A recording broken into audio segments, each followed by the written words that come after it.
어제 1교시를 했는데 오늘 2교시를 시작하도록 하겠습니다. 먼저 우리 대학로교회에서 주님과 하나 된 가운데 또 주님과 한몸 된 우리 지체님들과 함께 예배를 드리게 되어서 무한한 영광으로 생각하고 하는 기쁨이 있습니다. 복음은 저를 변화시켜 주셨습니다. 27년 전에 복음을 깨닫고 변화되고 지금까지 주님께서 복음 전도자의 그 사명을 주시고 복음을 전하면서 살게 해주셨습니다. 제가 믿지 않았을 때는 물질이 중요했지만 이제는 하나님이 중요하고, 전에는 우상을 섬겼지만 이제는 우상을 끊고 하나님을 선택하게 되었고 하나님을 섬겨왔습니다. 전에는 어두움 가운데 거했지만은 이제는 빛 가운데 거하게 되고, 전에는 믿음을 좋아하지 않았지만 이제는 믿음이 얼마나 중요한가를 깨닫게 되면서 주님과 함께 믿음 생활을 계속해 가고 있습니다. 전에는 봉사도 좋아하지 않았지만 이제는 봉사하는 일도 기뻐요. 성도들을 태우고 또 태워가고 섬기고 구도자들을 모시고 또 주님께로 복음 집회로 또 인도할 수 있는 이러한 것들이 얼마나 기쁜지 얼마나 행복한지 참 말로 다 할 수 없습니다. 어제 전도의 사명에 대해서 조금씩 말씀을 드렸죠. 이어서 계속 전도의 사명에 대해서 말씀을 드리겠습니다. 첫 번째로 복음 전도는 주님의 유언을 실행하는 것입니다. 이 땅에서도 많은 기업들이 있습니다. 기업의 그 회장들이, 기업의 총수들이 돌아가실 때 되면 유언을 하게 됩니다. 그 유언은 굉장히 중요한 거죠. 고별사가 되는데, 주님의 이 유언은 사도행전 1장 8절에 나와 있습니다. 오직 성령이 너희에게 임하시면 너희가 권능을 받고 예루살렘과 온 유대와 사마리아와 땅 끝까지 이르러 네 증인이 되리라라고 말씀하셨습니다. 주님이 우리를 증인으로 삼으시고 또 증인이 되도록 만들어 주시는 것입니다.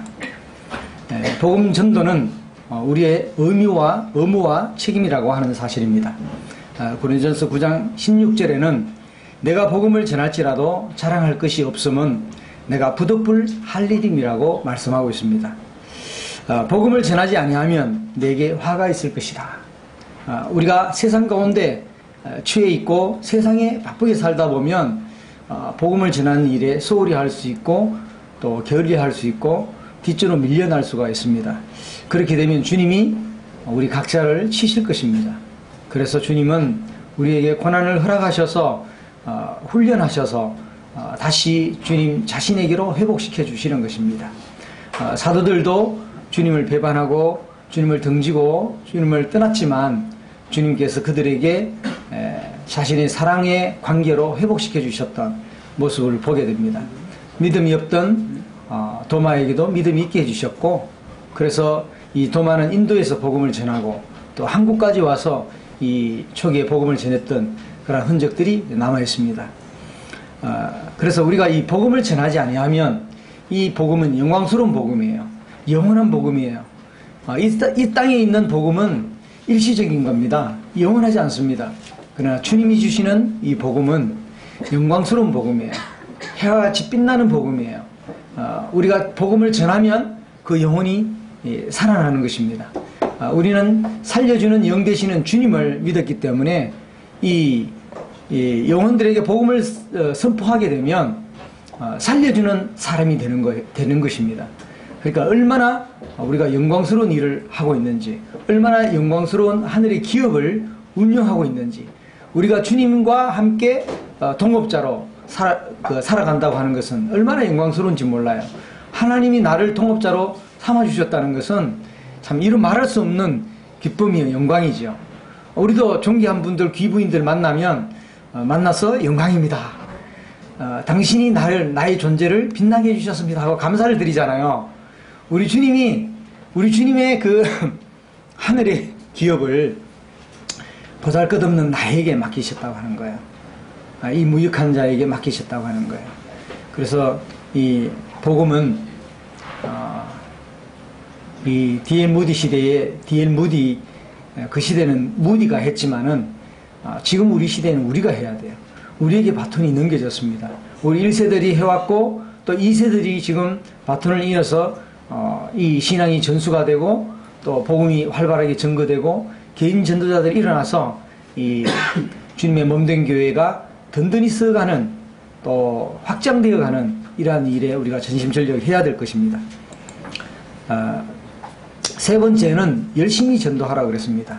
주님은 산상수훈에서도 복음을 설교를 전하셨지만 실제적으로 자격이 이끈 사람은 개인 전도를 통해서 자격이 이끄셨다고 하는 사실입니다.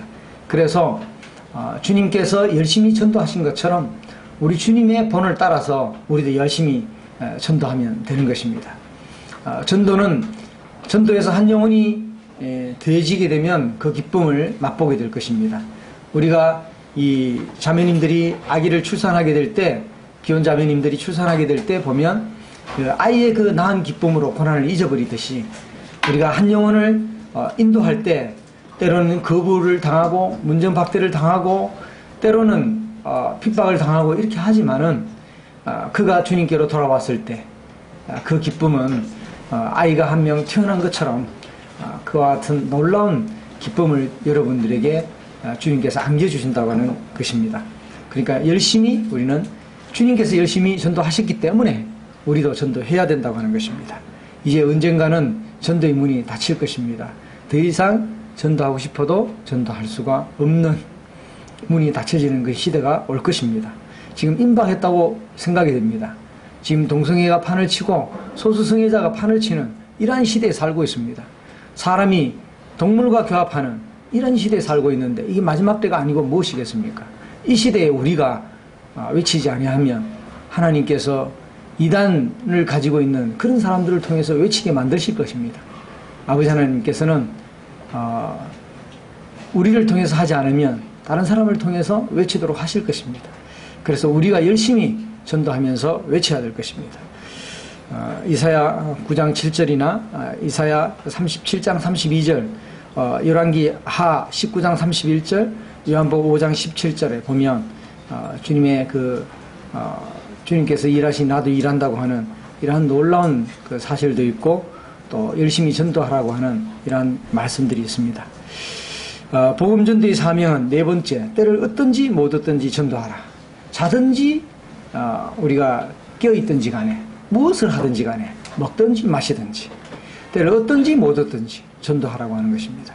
디모데후서 4장 2절과 에스겔 3장 11절, 사도행전 4장 29절에서 30절에 잘 나와 있습니다. 디모데후서 4장 2절에 보면 우리 다 같이 한번 읽어볼까요? 시작. 너는 말씀을 전파하라. 때를 얻든지 못 얻든지 항상 힘쓰라. 범사의 오래 참음과 가르침으로 경책하며 경계하며 권하라. 이렇게 말하고 있습니다. 주님은 그 복음의 진리를 전파하라고 말씀하고 있습니다. 우리가 때를 못 얻을 것이다 이렇게 함부로 판단해서는 안 될 것입니다. 못 얻을 것이라고 생각했던 그분이 만나줬던 것입니다.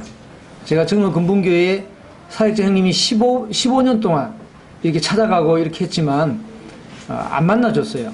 음료수만 놔두고 와요. 그러는데 이번 집회 때 갔을 때 복음을 듣겠다고 준비하고 맞이할 준비를 하고 있는 거예요. 얼마나 기쁩니까? 그래서 처음으로 이 복음을 증거하게 되었고 듣게 되었단 말이에요.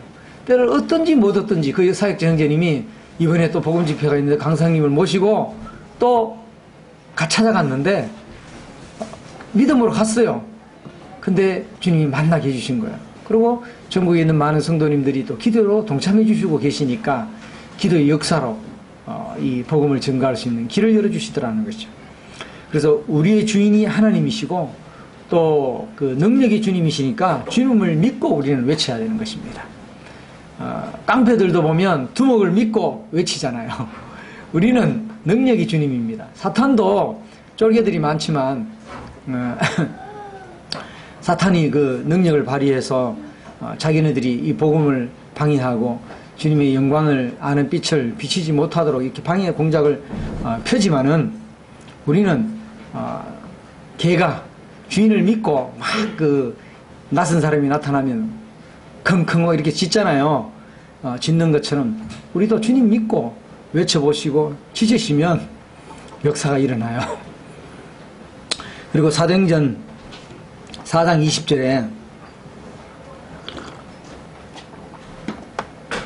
우리가 무엇을 증거하느냐? 구원받은 사실을 증거하면 돼요. 가장 먼저. 그래서 우리 남북의 전도팀이 형제들은 아주 이제 왕성하게 돼요. 자매님들 전도팀을 위해서 기도하고 있는데 이제 어떤 자매님들이 좀 관심이 있어요. 제가 그래서 자매님도 우리 전도팀이 와서 같이 활동하면 좋겠습니다. 그랬더니 저는요, 복음 전하면요, 영혼들이 그거 안 받아들일까봐 너무 두려워요. 두려워서 못한대요. 그리고 주님 믿고 외쳐보게 되면 두려움도 사라지게 되고, 또 내가 알고 있는 그 사람의 질문에 답할 수 있는 것들을 주님 주셔요. 또 생각나게 하셔요, 말씀을. 소망에 관한 이유를 묻는 자들에게 말씀을 주신다고 하셨는데 그 합당한 말씀을 주셔요. 희한하게 전하면, 담대함을 가지고 전하면 주님께서 할 말을 가르쳐 보이시고, 저 사람이 이런 질문을 하면 내가 어떻게 대답할 수 있을까? 이게 고민하는 가운데서도 주님이 수시로 합당한 말씀, 때에 합당한 말씀들을 주셔서 이 전곡을 찌르게 만드시는 그런 모습을 보게 되고, 또 그러한 경험들을 우리가 또 이 간증을 많이 해야 돼요. 교회 안에서. 이 개인의 간증이 없으면 개인의 신앙도 죽은 것이고, 또 교회 전체가 간증이 없으면 교회가 죽은 거예요. 그래서 간증이 흘러 넘쳐야 됩니다. 개인의 간증. 내가 이렇게 하면서 참 맞았다라고 하는, 얼굴 한 대 맞았다, 한번 후리침을 당했다, 이런 그 주님 나라 갔을 때 주님 제가 그런 적이 있었습니다. 이렇게 있을 때 주님 얼마나 그 쓰다듬어 주시면서 안아주시고 눈물을 닦아주시겠습니까? 그것이 있어야 되지 않겠어요?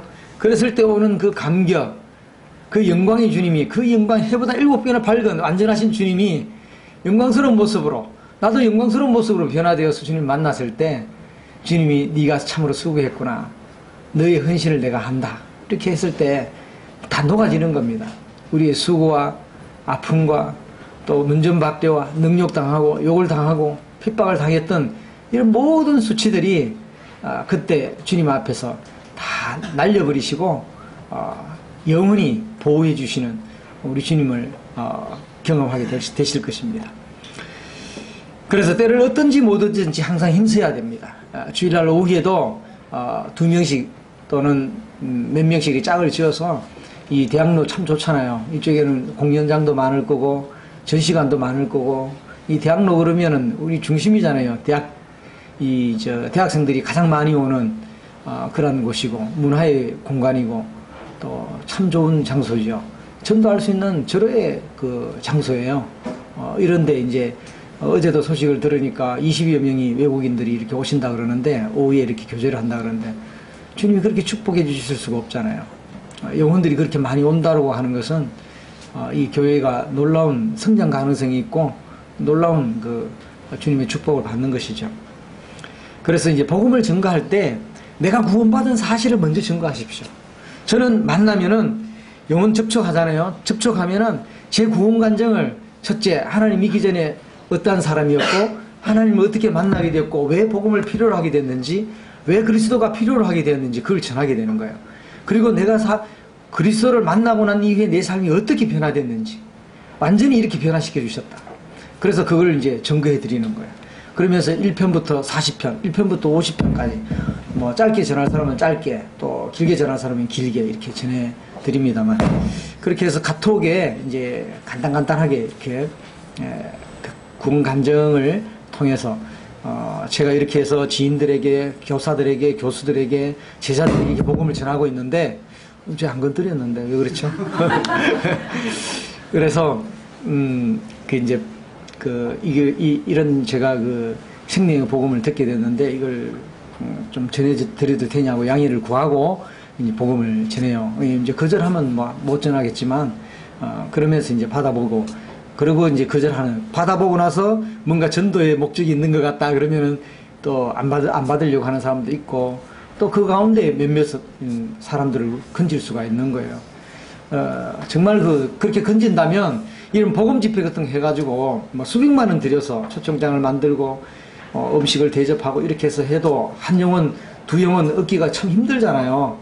그런데 그러한 일들을 통해서 구원받은 사실들을 내가 카톡을 통해서, 문자를 통해서 쫙 보내보십시오. 정말 놀라운 역사가 일어납니다. 복음을 받아들이는 무리가 있고 복음을 반대하는 무리가 반드시 있어요. 이번에 그 동티모르의 박복준 형님도 복음의 역사가 일어나고 대학생들이 석사, 박사학위 받는 사람들이 세종시에 와서 이 세종 모임에 그 교회에 대해지면서 축구 시합을 통해서 이제 그 몸된 교회를 연결되는 이런 역사가 왕성히 일어나니까 이 깡패들이 이 교회당에서 자기네들이 제사를 드리려고 하는데 안 해줬다고 해갖고 그들을 이제 그 목회자 부부를 폭행하고 그 있는 성도들을 때리고 깡패들이 이렇게 해서 핍박을 받았습니다. 그래서 형제님이 그런 그 핍박을 받는 것은 더 좋은 뜻이 있는 거예요. 우리가 볼 때는 지체가 아프면 다른 지체들이 아프고 그렇게 하지만 하나님의 더 좋은 뜻이 있고 더 좋은 계획이 있는 거예요. 그걸 통해서 형님을 영적으로 더 풍성한 곳으로 인도하시고자 하는 하나님의 뜻이 있는 것이 있고 더 많은 동티모르의 열매를 맺고자 하는 하나님의 뜻이 있는 거예요. 사도행전 어제도 보셨지만 그 흩어진 사람들이 두루 다니면서 복음을 전하게 하셨어요. 하나님이 그걸 흩으시게 하는 거예요. 그리고 또 하나님이 내 속에 있는 자아라든지 이런 것들을 부수기 위해서 또 고난을 허락하시는 것입니다. 그렇게 해서 주님이 내가 없이 주님이 온전히 그리스도가 드러나서 자유롭게 역사하도록 온전히 내 생명은 내 것이 아니고 주님이 주신 것입니다. 시간도 주님의 것입니다 하고 드릴 때 주님의 그 열매들이 풍성하게 맺혀지게 되는 것입니다. 그래서 구원받은 사실을 전했다. 우리가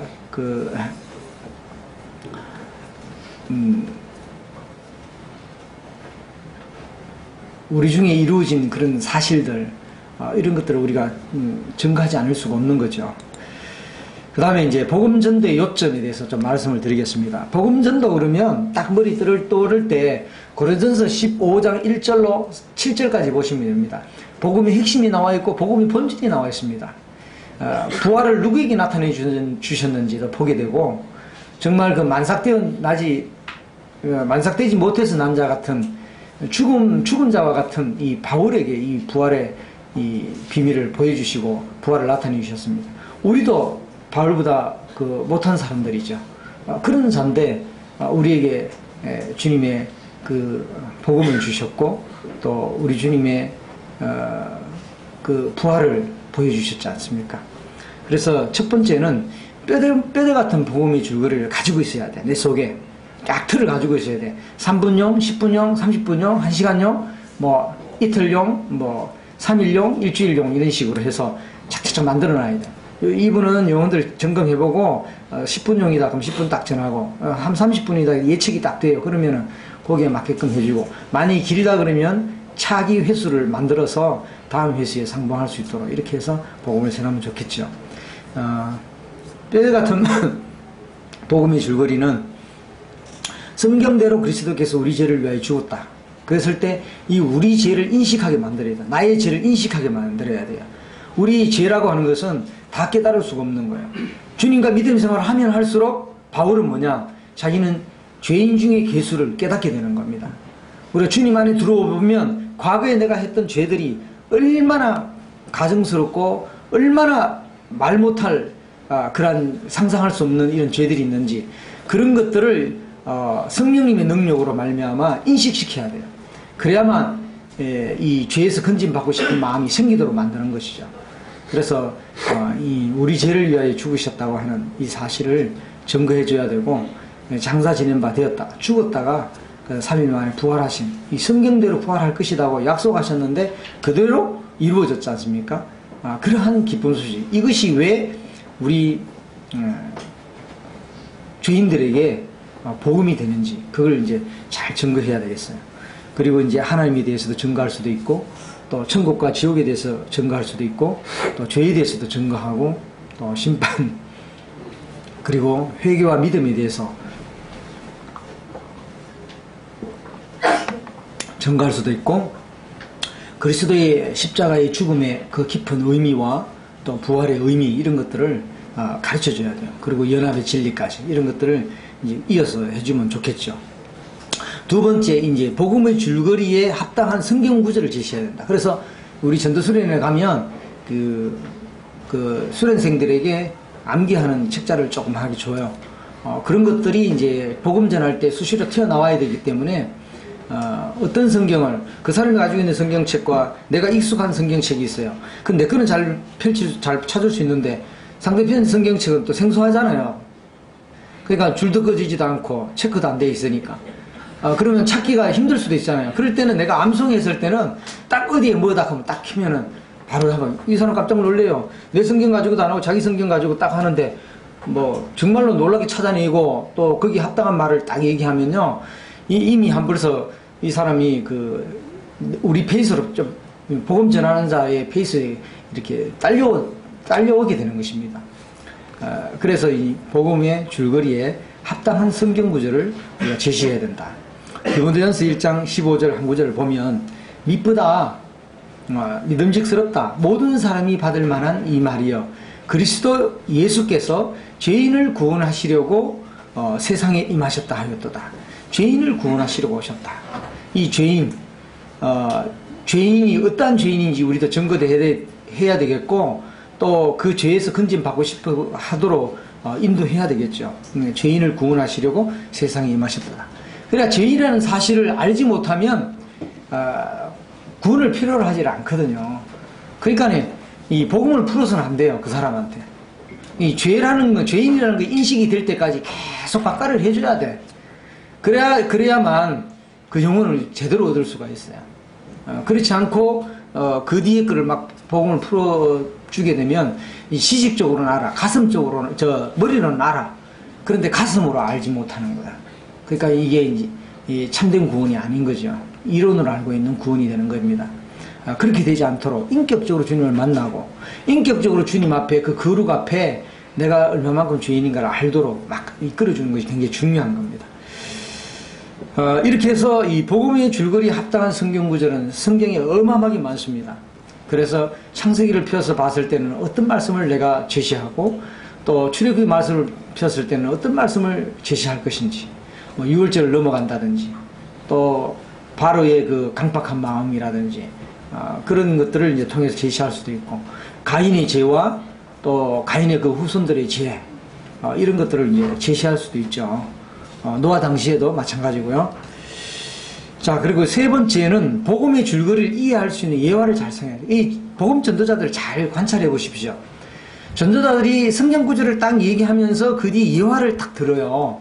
그 예화를 그대로 써먹으면 돼요. 제가 학교에서 복음의 역사가 한참 일어날 때 수백 명이 주님께로 이제 구원받았습니다. 손 들고 이렇게 할 때, 역사할 때. 야, 이제 양육이 필요하잖아요. 구원받았는데. 박준영 형님이 오셔가지고 말씀 전하면 참 좋겠는데. 근데 그분 오실 수 있나요? 학교에, 또 학교에도 은밀하게 비밀리에 복음 전해야 되지. 그게 공개적으로 할 수는 없잖아요. 그래서 학교에서 복음 전하려면 다른 선생님보다 10배나 더 많이 해야 돼. 봉사해야 돼. 그래야 입을 딱 다물고 저 선생님은 믿을만하다 그러면 어떤 것도 맡길 수 있을 정도로, 그렇게 됐을 때는 내가 복음을 전해도 이게 통과가 되는 거예요.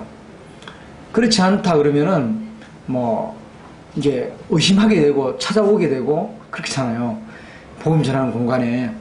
그렇게 되지 않도록 우리가 삶 가운데서 선한 감정과 그리스도 향기를 나타내 줘야 돼요. 삶에서 이 교류를 가지고 있는 거를 실제 삶 속에 적용하는 것, 예배 드렸던 것, 그것을 내 삶 속에 적용하는 삶, 주님의 어떠하심을 내 속에 적용하는, 날마다 적용하는 삶이 생활화되어야 된다는 거죠.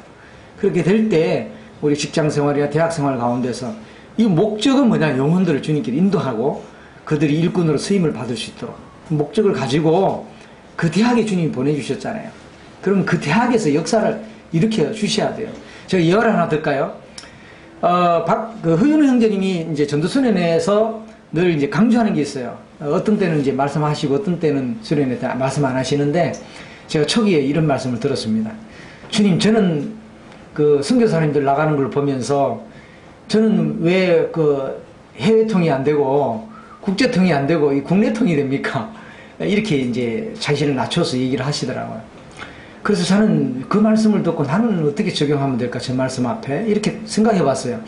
그러면 허윤희 형제님은 국내에서 알아주는 이제 복음 전도자라면 그럼 나는 어떻게 할까? 나는 그러면 지역통이 돼야 되지 않겠나? 이렇게 해서 이 지역에서는 내가 하여튼 그 지역에서는 주님 인도하시면 허락하시면 내가 복음을 전해서 거기에서 주님께 영광을 돌리겠다, 이런 마음이 생기더라고요. 그래서 이제 지역에서 내가 주님이 맡겨주신 그 지역, 대구 남부 지역이 있다 하면 그 지역에 이제 복음을 전하는 것이죠. 그리고 내가 있는 직장, 내가 틀을 닦고 있는 집 주변, 또 친척들, 이 대상이 되는 거죠. 그래서 이 복음의 줄거리를 이해할 수 있는 예화들을 잘 적절하게 사용하게 되면 좋아요. 그런 예화들을 많이 가지고 있어야 돼요. 그러면은 그 예화가 이 영혼에게 합당한 예화가 떠오를 때가 있어요.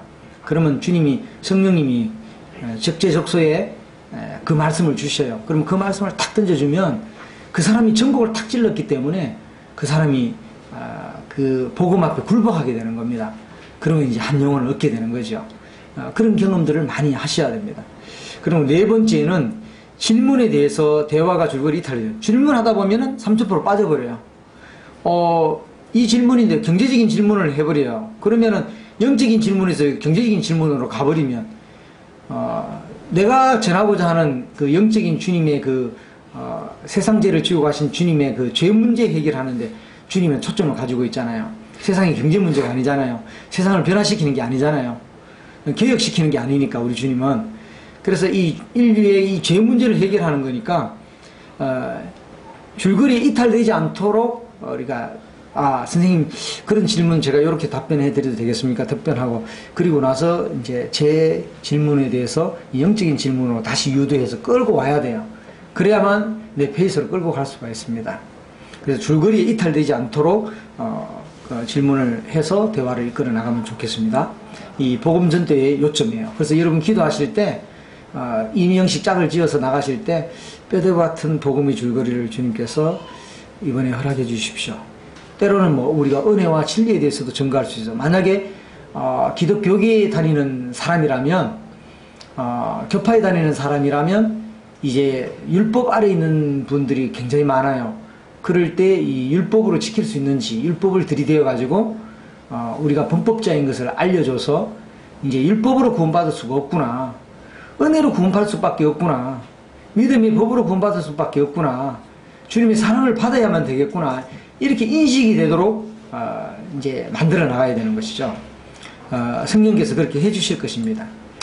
그리고 이제 중요한 것은 복음 전도의 능력은 어디에 있을까요? 복음 전도의 힘은 어디에 있느냐? 이게 굉장히 중요한 거예요. 첫 번째는 말씀이고 두 번째는 기도예요. 그러니까 전쟁을 하는 사람들은 뭘 가지고 있어야 되느냐 하면 이 무기를 가지고 있어요. 총을 가지고 있어요. 총과 칼을 가지고 있어야 되는 것처럼 성령의 검인 이 말씀을 가지고 있어야 돼요. 이 말씀의 지배를 받아야 돼요. 우리 주님도 말씀을 섭취하셨고 말씀을 즐거워하셨고 말씀의 지배를 받으셨잖아요. 그렇다고 하면은 나도 주님의 말씀을 섭취하고 주님의 말씀을 즐거워하고 주님의 말씀을 지배를 받아야 되는 거예요. 그랬을 때 죄도 유혹도 이길 수 있고 모든 그 유혹을 다 죄 가운데서 죄를 짓지 아니하는 그런 모습으로 나아가게 되는 것입니다. 우리 주님이 세상 왕국을 사탄이 왕국을 받아들이게 했을 때도 세상 왕국을 받아들이지 않으시고 우리 주님께서는 아버지와 별도로 행동하지 않으셨잖아요. 그런 것처럼 우리도 주님과 말씀과 같이 가야 됩니다. 그래서 이 복음을 전할 때는 첫 번째 말이에요. 말이 굉장히 중요한 거예요. 예를 들어 볼까요? 제가 지금 건강한 사람인데 어떤 형제가 저를 딱 보고 이 공형제 우리 공 전도자님 어디 아파요? 건강한데 어디 아파요? 얼굴이 왜 그 모양이야? 이렇게 얘기한다면 야 내가 건강한데 왜 어디 아픈다고 얘기를 하니까 내 속에 팍 박히잖아요. 그러면 야, 내가 어디 아픈가? 얼굴이 색이 안 좋다는데 그걸 한 번 더 쳐다보고 한 번 더 신경 쓰일 거 아니에요. 그러다 보면 또 심각하게 생각하면 어떻게 돼요? 병원에 한번 가볼까? 진단을 한번 받아볼까? 이렇게 되잖아요. 그 말이 나를 찔러버리는 거예요. 병들게 만들어. 건강한데 나를 병들게 만들어버리잖아요. 근데 반대로 예컨대 내가 병들어서 막 교통사고 나와서 막 병들어 죽을 지경이야. 잘 걷지도 못하고 이런데 만났는데 얘기하는데 야, 너 얼굴 참 좋다. 야, 너 건강해졌어? 어떻게? 이렇게 얘기를 딱 들어보세요. 내가 병들었지만 그래도 그 소리를 들으면 야, 내가 병들었는데 건강하대. 야, 내가 멋있게 보인대. 그러면 내 속에 기분이 돌고 생기가 돌면서 뭔가 업이 되잖아. 업이 되면서 야, 나 괜찮은가 보다. 좋다. 얼굴도 좋다 그러는데 그러면서 막 생기가 돌고 힘이 막 나잖아요. 이 말은 그렇게 능력이 있는 거예요. 이 세상 사람들의 말도 죽이고 살리고 나의 말도 죽이고 살리는데 우리가 비수를 형제들에게 꽂을 수도 있고 또 격려의 말을 통해서 살아날 수도 있고 다르거든요. 말은 그만큼 위력이 있는 거예요. 근데 우리 주님의 말씀은 살린다 그랬잖아요. 죽은 말씀이 아니라 주님의 말씀은 살았다는 말씀이잖아요. 주님은 살아있는 말씀이에요. 죽은 자도 살리는 말씀이에요. 말씀을 전해주면 죽었던 영혼이 살아나요. 허물 가르치는 죽었던 영혼이 되살림을 받아요. 그러니까 이 말로 전도하는 거예요. 말로 전도하는데 다섯 번째 보면 행동이 중요해요. 행동은 엉망이고 삶은 엉망이면서 이 전도하면은 안 먹혀 들어가요. 안 받아들여. 그 사람의 삶이 어떠하면 말도 위력이 있는 거예요. 말을 받아들인다니까요. 똑같이 이 관계 형성을 하는데도 이 사람이 어떤 사람인가 주변에서 들으면 점수 따고 들어가는 거예요. 들었을 때 점수 따고 들어가잖아요. 그러면은 주님의 말씀을 전해줘도 야, 그럼 한번 들어볼까? 하나님 말씀 어떻다고 하는데 어떻게 하면 구원받아? 이렇게 하면서 관심을 갖게 되고 말씀이 전거되어졌을 때 깨달음이 오는 게 어떤 책망의 말을 줘도 권면의 말을 줘도 받아들일 수 있게 되는 거예요. 그래서 이 말을 하나님의 이 말씀을 가지고 전도하는 것이 중요하고 두 번째는 말씀 주님의 권위 주님의 능력 주님의 이 능력 굉장히 중요해요. 죽은 자를 살리시는 능력이잖아요. 그런 주님의 능력을 힘입어야 돼. 자, 주님이 아무것도 아닌 자처럼 참 입술을 비죽이고 돌로 치고 각기목으로 때리고 채찍으로 가하고 이렇게 해도 주님이 그런 멸시를 받았지만 주님의 능력을 사용하지 않으셨잖아. 그렇게 연약한 가운데 처해졌는데도 자기 능력을 사용하지 않으셨는데 그게 우리 주님의 능력이라는 거야. 우리가 그걸 받아야 돼. 그걸 배워야 돼. 경험되어져야 돼. 그러면 내가 영혼들을 만났을 때 나도 한없이 내 능력을 사용하지 아니하고 우리 주님처럼 그 사람의 끝들을 허물과 실수를 받을 수 있을 정도로 내가 되어져야 된다는 거죠. 그렇게 되면 전도하기가 쉬워요. 아주 주님의 멍에를 쥐고 가기 때문에 그리스도의 성령으로 전하기 때문에 아주 쉬워요. 어떤 비판이 와도 받을 수 있어요. 기쁨으로 받을 수 있어요. 그래서 주님의 능력을 힘입고 해야 된다. 그 다음에 세 번째는 성령님 의지해야 돼. 우리가 이 피조물 속에 더러운 것 속에 어떻게 성령 하나님 오실 수가 있어요? 이건 상상할 수 없는 은혜예요. 근데 이 성령님에 대해서 우리가 민감하게 인식을 하지 못하고 있어요. 예를 들어서 여러분들이 돈을 만약에 5억을 수표를 가지고 집에 놔뒀다고 생각해 봅시다. 그러면은 그 5억에 대해서 관심이 안 가겠어요? 무감각하겠습니까? 야, 도둑님이 와서 예배드리고 갈 때 가져갔을까 안 가져갔을까 걱정할 거 아닙니까? 걱정한단 말이에요. 만약에 그 수표를 주머니에 넣어놨어. 그럼 지하철을 타고 가는데 야, 날치기 하는 놈이 그거 빼갔을까 안 가졌을까 또 볼 거 아니에요. 민감하게 느낀단 말이에요. 하물며 우리 돈의 가치를 따져서 여도 그렇게 민감하게 느끼는데 성령 하나님이 오셨단 말이에요. 나의 안고 일어섬을 알고 내 대변 볼 때도 주님 성령님이 다 보고 계시고 다 알고 계시고 나의 모든 생각과 모든 이 장기 움직이는 것까지 꼬르륵 내려가는 것까지 위에서 소화되는 것까지 다 살피고 다 보고 계시는 분이 성령 하나님이시죠. 내주하고 계시잖아요. 내주하고 이 성령님이 다 보고 계신단 말이에요. 그러니까 이 성령님의 능력을 알고 기도하고 성령님의 능력을 알고 복음을 전해야 돼. 성령님의 능력을 힘입어서 복음을 전해야 되는 거예요. 그래서 수시로 성령님께 성령님 내가 지금 이 영혼하고 전도하는데 말문이 안 막히도록 좀 해주십시오. 막 이렇게 하면서 복음 전하는 거예요. 성령님 저 사람 무슨 질문을 할 수 있는지 내가 다 꿰뚫어서 할 수 있는. 예를 들어서 이런 경우 있어요. 이제 어떤 학생이 목사님 아들이라. 아들을 이제 자기가 1대1로 싸우면 게임이 안 되는 애가 이 깡패를 의지해가지고 목사님 아들 개패듯이 패가지고 엉망이 얼굴이 뭐 엉망대가 왔어요. 막 다 찢어지고 막 이래 대가 왔는데 제가 담임할 때였어요. 그런데 이제 학생부장이 불러가지고 아무리 족치고 때리고 그 반성문을 서랍해도 저는 반성문 쓸 것이 없습니다. 저는 잘못한 것이 없습니다. 막 이러는 거예요. 그래서 도저히 안 돼가지고 너는 지금 저쪽에 미술과 연구실에 가서 공진준 선생님한테 가서 좀 설교 좀 듣고 와야 되겠다. 그러면서 보내주는 거예요. 그래서 저한테 학생부장이 도저히 안 되는 사람을 저한테 보내주신 거예요. 저는 감사하죠. 근데 이 학생이 오는데 문을 쾅 열고는 와, 강이 설렁한 거예요. 철렁 깜짝 놀랐잖아요. 그러면서 선생님, 하나님이 계시면 왜 나를 깡패 이 아이를 갖다가 이 주먹질을 하고 개패듯이 패도록 내버려 두셨습니까? 막 이렇게 얘기하는 거예요. 아, 주님, 속으로 탁 바로 기도가 되더라고요. 주님, 이 학생한테 어떻게 하면 제가 합당한 말을 할 수가 있을까요? 이 학생이 어떻게 하면 자기 잘못을 깨달을 수 있을까요? 딱 그렇게 기도하는 순간 끝나는데 선악과가 딱 들어올라. 선악과는 뭐냐면 자기에게 옳으면 선이고 자기에게 나쁘게 생각하면 나쁘게 받아들이게 되면 악으로 생각하잖아요. 그래서 이제 내가 이제 대질문을 했죠. 그래, 그런 질문을 네가 했다. 그러면 내가 한 가지 더 질문을 할게. 자, 그러면 네가 이제 목사님 아들을 이렇게 개패듯이 패가지고 이제 몰골이 엉망이 되고 이렇게 됐는데 이렇게 한 것이 니네 부모가 그렇게 하라 그랬나 네가 그렇게 했나. 그러니까 말을 안 해요. 말 안 하고 잠잠하면 있어. 그리고 또 예화가 또 하나 더 이제 얘기했죠. 니네 담임선생님이 그렇게 하라 그랬니? 네가 그렇게 선택해서 했니? 담임선생님 그렇게 하라는 얘기는 없었거든요. 그러니까 자기 양심을 찌르니까 자기 속을 들여다보니까 지가 한 거라. 그러니까 사랑의 하나님이 서로 사랑하라 그러고 서로 용납해주고 끝없이 사랑하고 용서해주라 그랬는데 그런 하나님께서 너보고 그렇게 친구들한테 같은 동료한테 그렇게 개패듯이 패라고 하나님께서 얘기하시더나 네가 그렇게 했나. 그러니까 그제서 거기 제가 했습니다. 그러면서 이게 수그러 들더라고요. 걔가 왜 그래 수그러 들어갔을 거예요. 합당한 말씀이 딱 들어가니까 딱 그 선택을 네가 했다는 거지.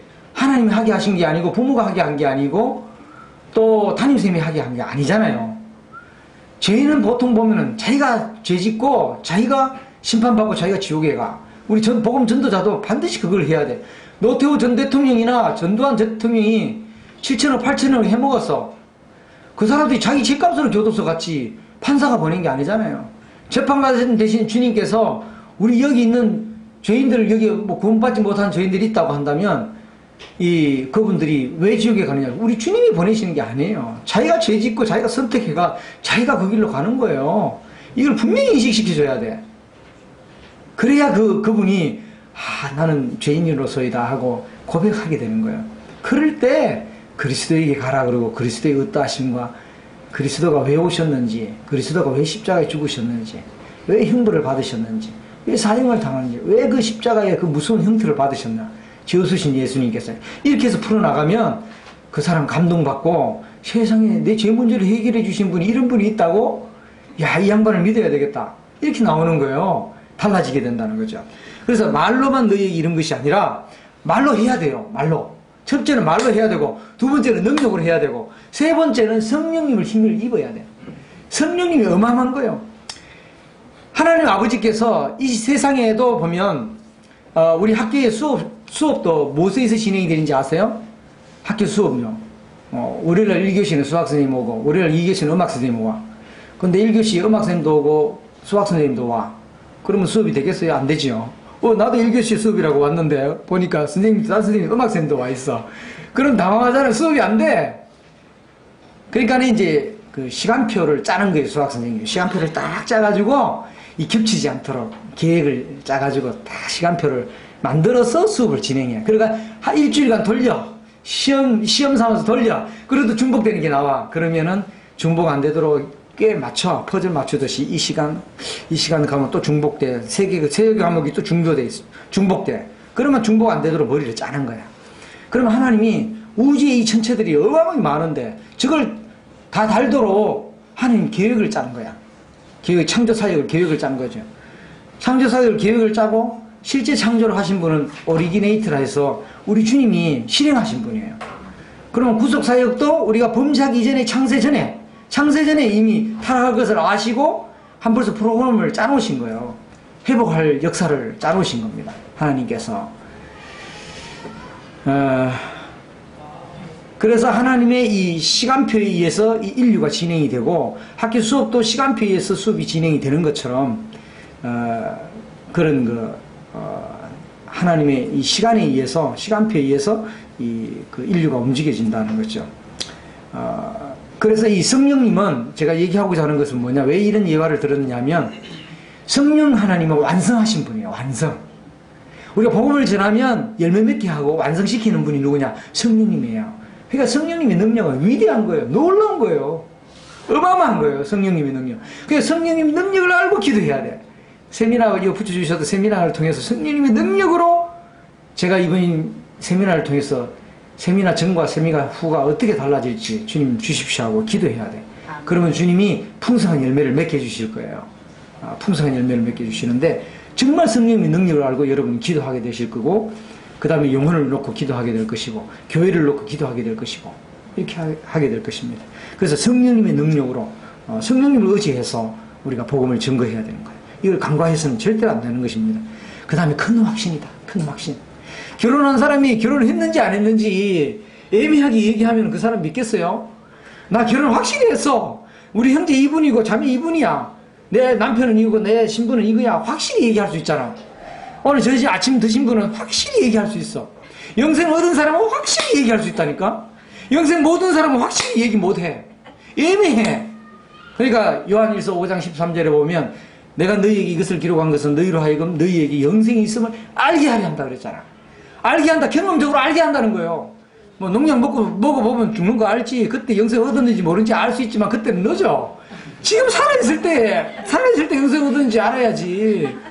죽은 다음에 알아보면 뭐예요? 지금 알아야 된단 말이에요. 그러니까 이 큰 확신 가운데서 전해야 돼요.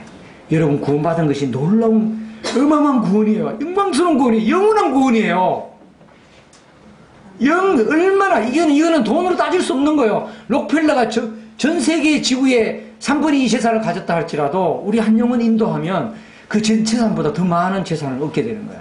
우리가 그리스도와 함께 받을 그 후사 이삭이 후사권이잖아요. 그 이삭보다 더 놀라운 후사권을 받으신 분이 그리스도예요. 그리스도인데 그리스도가 우리가 믿음으로 그리스도의 것이 우리의 것이 되고 내 것이 되어버렸어요. 그러니까 우리는 공동상속자 후사권을 갖게 됐어요. 여러분 지금 아무것도 아버지한테 물려받은 재산은 없다 할지라도 이 천체가 모든 것들이 다 우리의 것이 되는 거예요. 어마어마한 거예요. 그리고 오늘 말씀을 읽었습니다마는 요한계시록에도 보면 하나님의 영광이 있어 그 성의 빛이 지극히 귀한 보석 같고 벽옥과 수정같이 맑더라.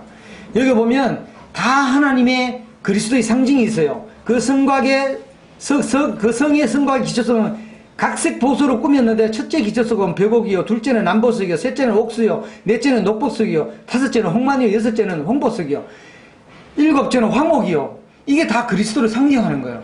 우리가 이제 그런 그 보석 세계 속으로 들어가는 거예요. 그 영원한 세계에 들어가게 돼요. 어마어마한 거예요. 말로도 할 수 없는 귀한 보석 같고 벽옥과 수정같이 맑은 그 세계로 들어가는 거예요.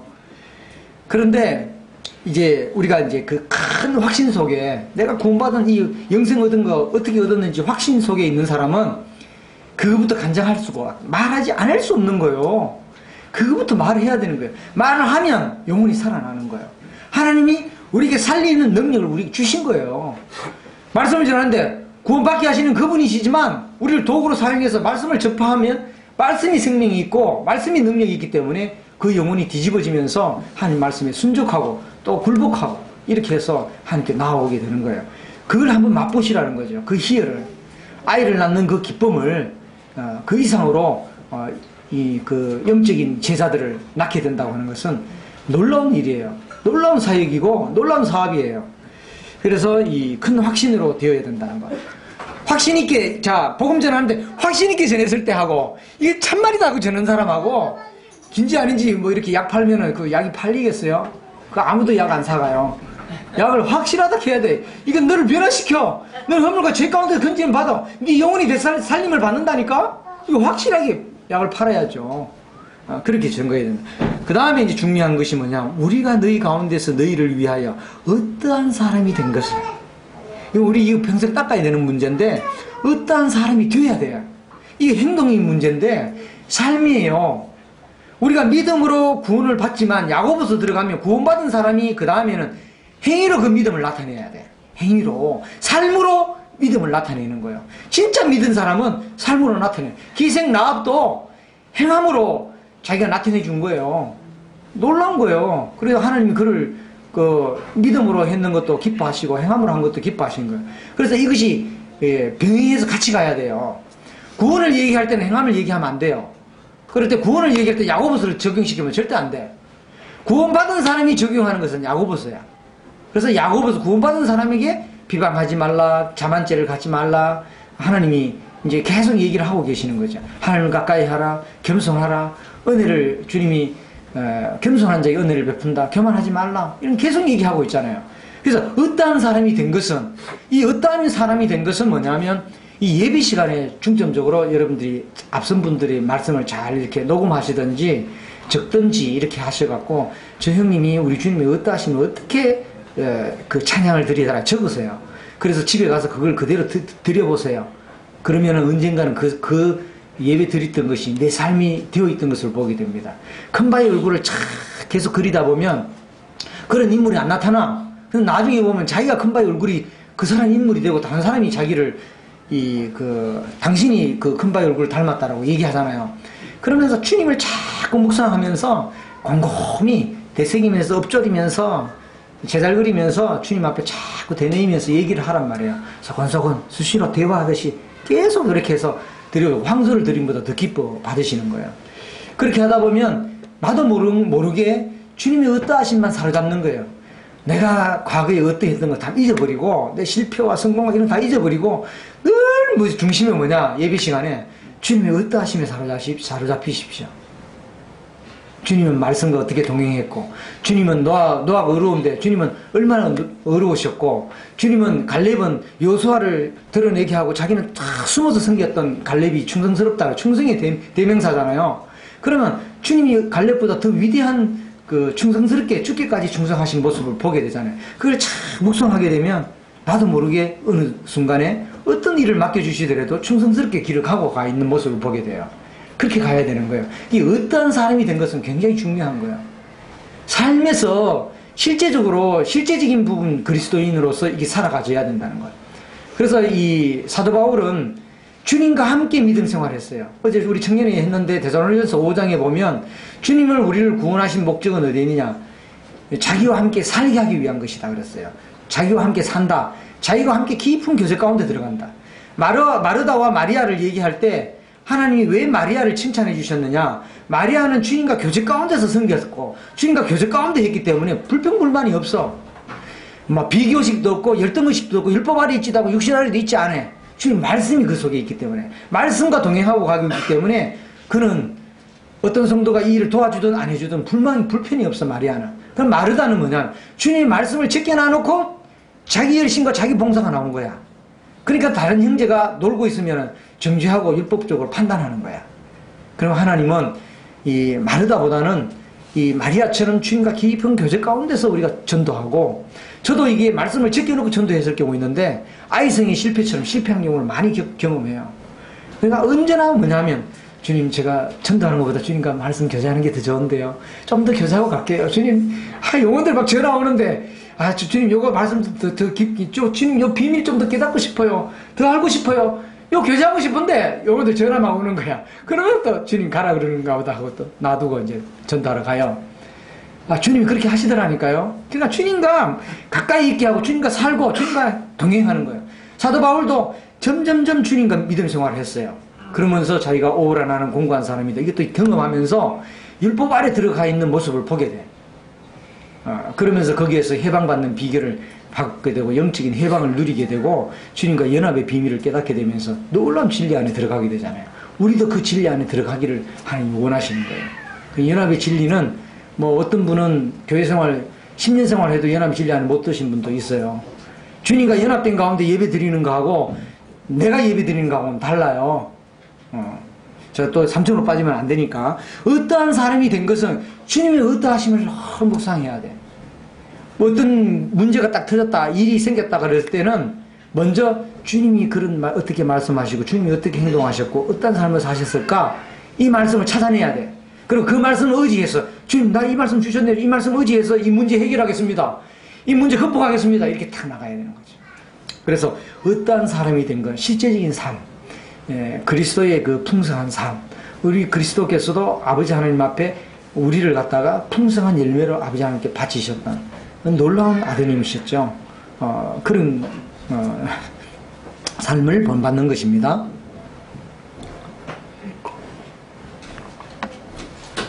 그래서 이 복음 전도의 힘, 의지할 때 전도자는 무엇을 의지해야 되느냐? 하나님 말씀을 의지하고 능력을 의지하고 성령님을 의지하고 그 다음에 큰 확신 가운데 전도하고 그 다음에 내가 어떠한 사람이 되어야 되는가? 입으로 전도하면 안 된다. 삶으로 전도해야 돼. 그것이 그래서 제가 첫 시간에 얘기한 게 뭐냐? 예배자가 되는 거예요. 주님이 우리를 구원하신 목적은 우리를 예배자로 삼기 위한 거예요.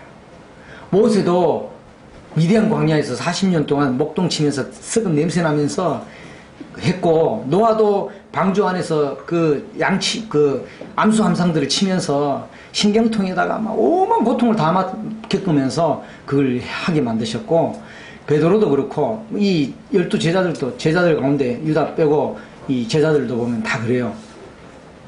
그래서 이제 우리가 이 어떠한 사람이 되느냐 굉장히 중요한 거예요.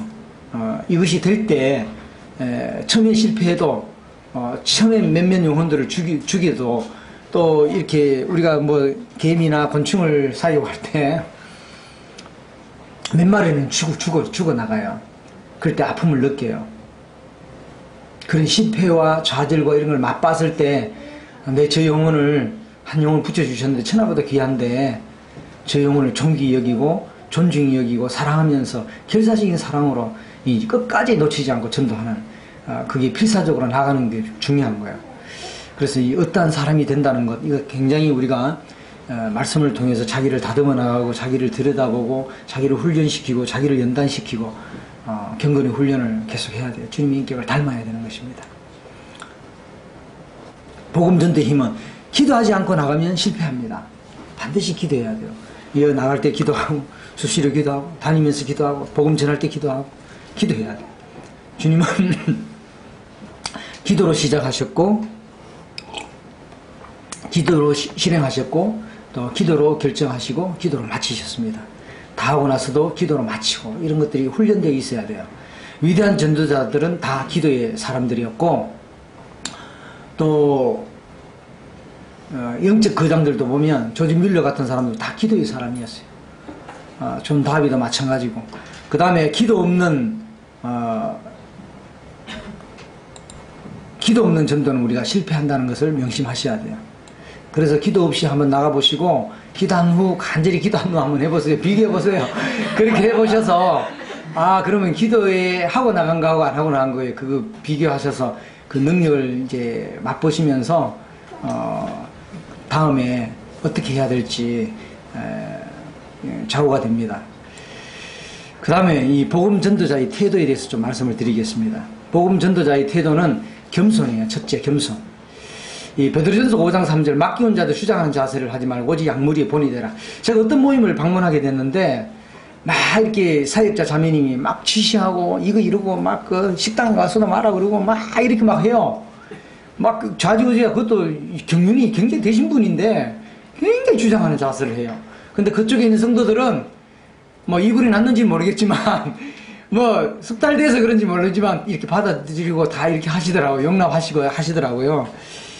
그런데 이제 외부에서 처음으로 갖는 분들의 봤을 때는 굉장히 불안감이, 안정감이 없어요. 믿는 분이 저렇게 하실 수가 있을까? 어떻게 우리가요, 심리적으로 누가 자꾸 주장해서 하는 거하고 스스로 자발적으로 하는 거하고는 달라요.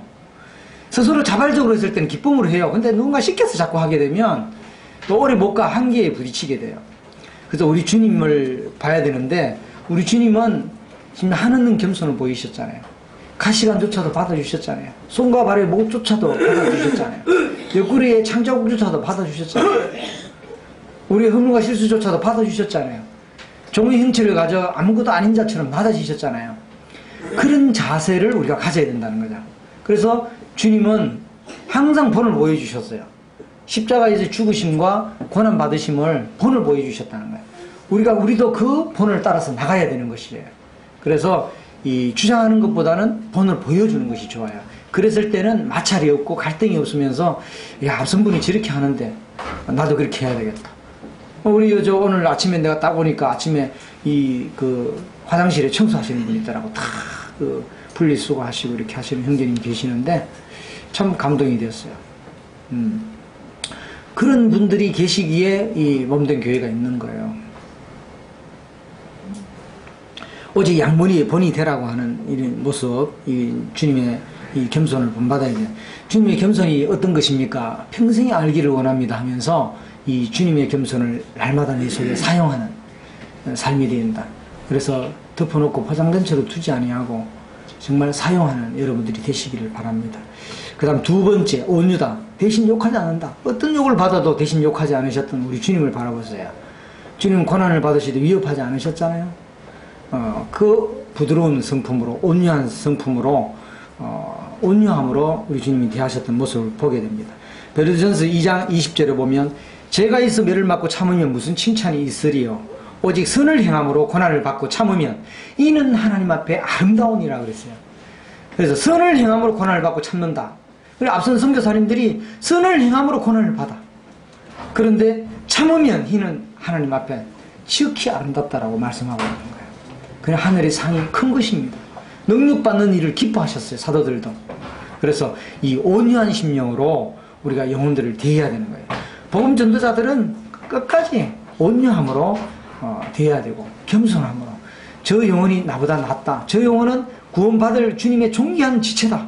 이렇게 생각하면서 복음을 증거해야 된다는 거죠. 세 번째는 이것이 빠지면 안 돼. 결사적인 사랑으로 해야 돼. 끝까지 사랑해야 돼.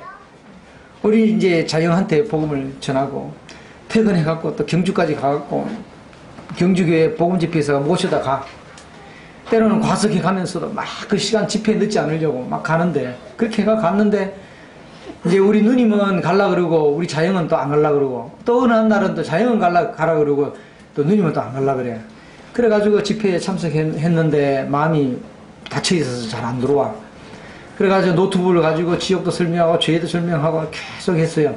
그러니까 우리 누님은 이제 불교 다니는 걸 이제 중단했어요. 이제 중단하고, 동생이 이만땅 전하는데 내가 언젠가는 안 믿겠나 이래 얘기해요. 아직도 미루기는 미루지만. 그 다음에 이제 자영하고 누님을 이 진권준 형님, 그 사역자 형님한테 맡기고 제가 이제 대구로 왔어요. 근데 이제 몇 번 찾아갔는데 이제 사역자 형님이 그냥 갈 수 없잖아. 마음문 열리라고 또 음료수도 사들고 이렇게 갔는데, 근데 우리 자영이 어떤 행동을 했는지 아세요? 이 음료수를 갖다가 경주교회 그 복음집회에서가 알잖아요, 위치를. 자가용 딱 타고 가고 경주교회 그 예배당 앞에다 음료수를 딱 갖다 놓고 자기 집으로 갔다는 거예요. 그러니까 그 형제님이 우리 집회가 있어가지고 대구에 오셨는데 그 얘기를 내가 하는데 참 눈물이 나더라고. 가슴 눈물이 치향이 나는데, 주님 우리 자영 어떡할까요? 우리 사형 사정 어른도 이 복음을 전하면서 받아들이지 않고 이 영원한 멸망의 형벌을 받는 이 지옥으로 가셨는데, 우리 자영은 그렇지 않아야 안 되겠나 이렇게 전했는데, 그 자영이 주님 제가 더 이상 손을 들어야 되겠습니까? 주님 도와주십시오. 이제 할 수 있는 한계에 달한 거예요. 주님 저는 할 수 없습니다. 주님이 해주셔야 됩니다. 이렇게 했는데, 그래도 마음이 가는 거예요. 포기할 수 없는 거예요. 혈육이니까. 이 결사적인 사랑으로 우리는 해야 되는 거예요. 결사적인 사랑으로. 요한일서 3장 16절에 그가 우리를 위하여 목숨을 버리셨다. 주님이 나를 위하여 목숨을 버렸는데, 내가 이로써 사랑을 알고 나도 형제들을 위하여 목숨을 버리는 것이 마땅하다. 그러면서 결사적인 사랑으로 이 혈육을 위해서, 우리 모임의 형제 자매님들을 위해서, 믿지 않는 남편과 믿지 않는 아내를 위해서 이 목숨을 버리는 것이 마땅하다 하면서 복음을 우리가 결사적인 사랑으로 복음을 증거해야 된다는 거죠.